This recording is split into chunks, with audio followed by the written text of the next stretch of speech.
Good afternoon, innocent friends, and Happy New Year. I'm Father Julian Borda, and today it is my pleasure to join with you for a brand new video series.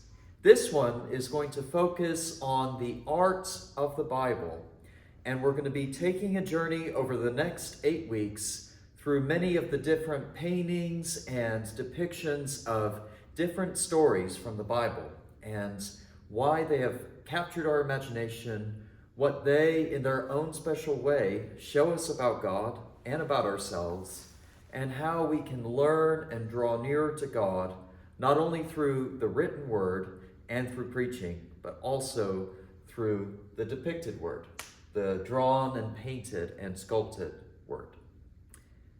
And we're going to start right at the very beginning with this iconic work from the Italian sculptor and painter Michelangelo. Michelangelo in the 1500s was approached by the Pope at the time, Pope Julius II, to create a whole ceiling for the great Sistine Chapel, a place for the tombs of all these different popes. And Michelangelo, he had this grand vision. He worked for decades and decades to bring about not only this painting, but many other paintings across a whole vast ceiling in Italy. I would love to see it one of these days. I've not gotten to see it in person, but I think it's important today to understand when we're talking about this work, showing, of course, the beginning of Scripture and our beginning as human beings. What is it telling us? So first of all, we can see the obvious from this painting that we have all seen somewhere. We've seen this all across our media. We have seen many other parodies of this when people want to make a point about one thing or another, about a big change and a big transformation. Here we see, of course, that's Adam, right over there, the first man. And that's God, depicted, of course, not literally what he looks like, an old white man with a beard, although we've this painting has gone a long way toward giving us that traditional image of God, and a whole lot of other people as well. So we're going to go through all that in a minute. But first, I think it's important to situate this painting in the context in which it comes from. So we're going to take a look through the grand sweep of Genesis, as Michelangelo wants to show us. So we begin with, in this chapel, this painting that comes first on the ceiling, the separation of light and darkness. We see the depiction of God here, and we see different colors and different shades. We see the light and the darkness, and God separating them after he creates the light. So this is where it all starts.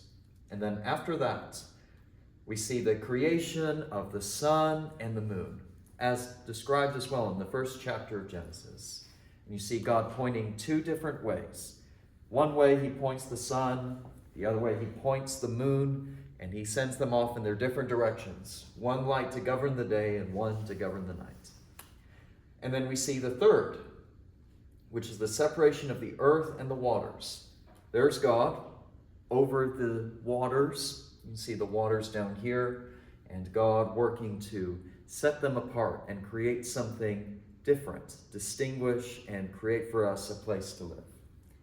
And then the fourth picture is the famous one, the one that we're focusing on today, the creation of Adam. After that as well, there are going to be a couple of others that help us understand what's going on here. There's also the creation of Eve, which we see here. That's the next painting over. God, of course, with Adam and Eve sort of stepping out, stumbling out of Adam's rib while he's sleeping. So this interesting depiction too of another event from the second chapter of Genesis. And then finally for today, this is where the creation of man ends, that part of the narrative. You see, of course, Adam and Eve and the serpent, the snake, offering them fruit to eat from the forbidden tree. Interesting here, it's not apples, it's figs that Michelangelo presents the forbidden fruit as. Maybe he preferred them. And then we see here Adam and Eve being thrown out of the Garden of Eden, and the angel that's described who blocks the path with a sword so that they cannot return to the Garden of Eden after they have sinned. So you see here, there's this whole arc that Michelangelo is trying to show of the narrative of the creation of the world. And so then we return back to this painting here, the creation of Adam. So there's a lot of different things going on here. We see, first of all, God being depicted, and he's surrounded by a whole host of other people here. One of these people here, and very interesting, is a woman. You can see her here with blonde hair, looking straight at Adam.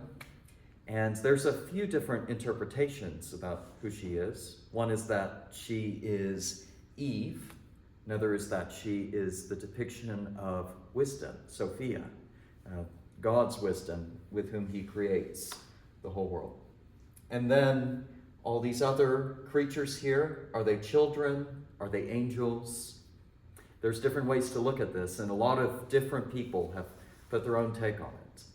But all of this to say is that if you see the shape here in which God is found, it's like the shape of a brain, of all things.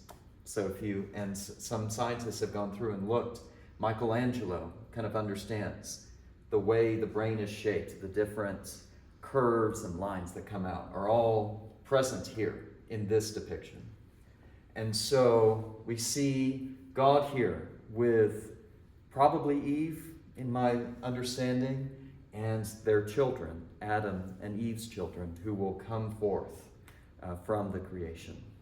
And we see God here with his brain, with his ideas, with his plans, with these people that before they were formed in the womb, he knew.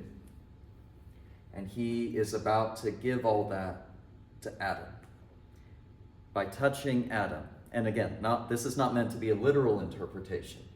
He is imparting to this man here, who you can see is weak, who doesn't stretch out to reach God, but sort of leans back and kind of lackadaisically, lazily reaches out to God, because he doesn't have a whole lot of strength yet. He doesn't have this big brain yet. He doesn't have all of the strength that God is about to give him. And we see this finger through which God will give Adam this intelligence and will bring forth to him all of these other people as well. A wife and children and a whole host of descendants to populate the world, to be fruitful and to multiply. In all of this, we see God's grand design. And the way Michelangelo portrays it, I believe, is very, very interesting to us, because it shows Adam made in God's image, and a God who is not super formal, who is not a big royal, but who is an older man, but a man, it seems in this depiction, who is creating Adam in his own image, who is giving to Adam all of these gifts so that Adam can go forth and do his will. And so for us who are looking at this painting, what are we supposed to take away?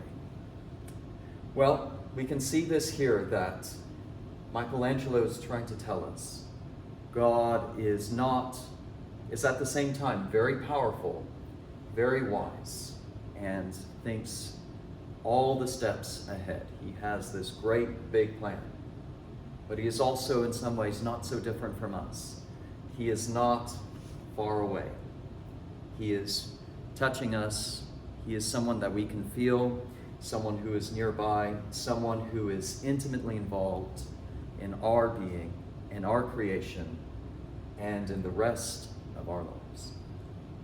So I hope this has been an interesting little venture into the world of art, and we'll have many more exciting paintings and sculptures to go through in the next several weeks. So thank you for joining me today. Stay safe in the cold, and I will see you in a week. God bless you all. Take care.